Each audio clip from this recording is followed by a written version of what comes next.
Hey and welcome to Not Only Hollywood. Today I'm going to review Ragnarok from 2020. This is a Norwegian action drama fantasy series. A mother and her two sons move to a small town.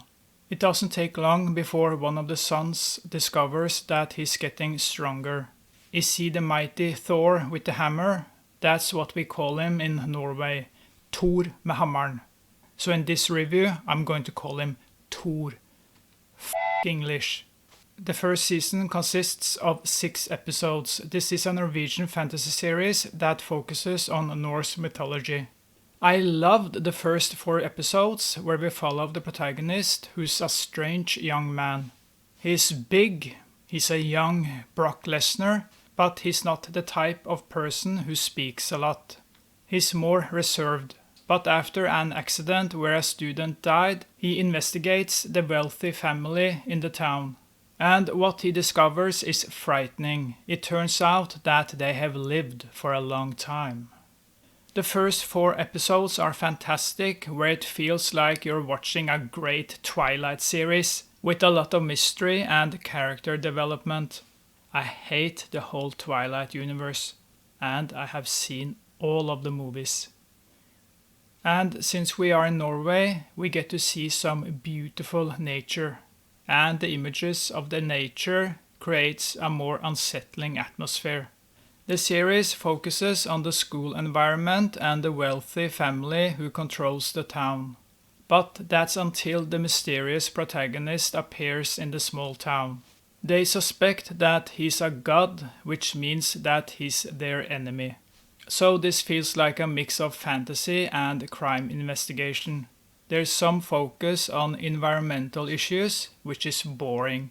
But this doesn't mean much in this series, as it's about the protagonist's fight against the immortal family. So the protagonist needs some help along the way to find some dirt on this family and expose them. And the key to exposing them has something to do with pollution. Boring. But after 4 episodes, the series messes it up. It starts with a dog followed by a secret in the mountain. The protagonist isn't stupid, but he's damn stupid when he does most things wrong when he speaks too much with adults who are unfortunately stereotypical characters. The police, the teachers, and the world's worst school psychologist are horrible written characters. It's frustrating to spend time with these blind idiots. And you have to ask yourself why the protagonist doesn't show them how strong he has become. No one believes him, so why doesn't he prove to them he can throw things several kilometers and that he's the world's fastest man?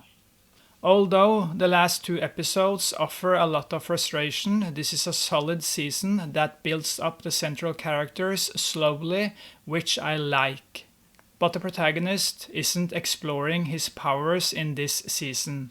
There's only in a few scenes he tests out his new powers. From 1 to 10 I give Ragnarok Season 1 a 8 out of 10. Thank you for watching and I'll see you next time. Sleep well and dream about me.